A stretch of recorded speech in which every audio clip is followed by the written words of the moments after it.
16 जानेवारी रोजी साहित्य सेवा संघ सोलापूर साहित्यिक मंचच्या वतीने कवी शैलेश उकरंडे लिखित महाराष्ट्राच्या पाऊलखुणा या काव्यसंग्रहाचे प्रकाशन ज्येष्ठ पत्रकार श्री पद्माकर कुलकर्णी यांच्या अध्यक्षतेत पार पडले। यावेळी कार्यक्रमाचे प्रमुख पाहुणे म्हणून मसा पुणे शाखा सोलापूरचे अध्यक्ष श्रुतीश्री वडकबाळकर मॅडम होते, तर प्रमुख वक्ते म्हणून पुण्यश्लोक अहिल्यादेवी होळकर विद्यापीठाचे व साहित्यिक सौ वंदना कुलकर्णी यांनी केली। या कार्यक्रमाचे सूत्रसंचालन प्राध्यापक श्री नरेंद्र गुंडेली यांनी केली। आभार प्रदर्शन कवी शैलेश उकरंडे यांनी केले। साहित्य सेवा संघ सोलापूर साहित्यिक मंच यांनी हे तिसरे पुस्तक प्रकाशन केले आहे। पुस्तक प्रकाशन कार्यक्रमानंतर लगेच मान्यवर कवींचे कवी संमेलन पार पडले।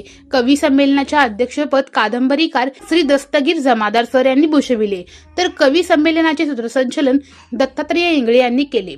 या कार्यक्रमात श्री मधुकर उजरे धाराशिव, श्री अशोक मोहिते बार्शी, महेश रायखेलकर, सुरेश निकंबे सर, कुमारी छाया उमरजकर, सौ अनुराधा विभूते ताई, श्री जावेद शेख, मयुरेश कुलकर्णी, श्री मुक्तेश्वर मुळे, सौ वनिता गोडके, सौ राजश्री जाधव, श्री दत्तात्रय इंगळे, श्री नरेंद्र गुंडेली, शैलेश उकरंडे सर, जमालुद्दीन शेख, श्री प्रकाश महामुनी सर बार्शी, श्री विठ्ठल टाक सर, सौ शुभदा पोद्दार ताई, ॲडव्होकेट सौ सुनीता शेटगार ताई, श्री बालाजी गोप, सौ शैलजा देवगर ताई, देवधर ताई, रवींद्र टोकळे, श्री चंद्रप्रकाश यनगुंटी, श्रीमती रेणुका सुतारताई, सौ मंगला बोराडे ताई, विजयकुमार सोनवणे सह 45 कवींनी आपल्या बहारदार कविता सादर केल्या। हा कार्यक्रम यशस्वी करण्यासाठी श्री दत्तात्रय इंगळे, प्राध्यापक नरेंद्र गुंडेली, जावेद शेख, मयुरेश कुलकर्णी, जमलुद्दीन शेख, सुरेश निकंबे यांनी परिश्रम घेतले।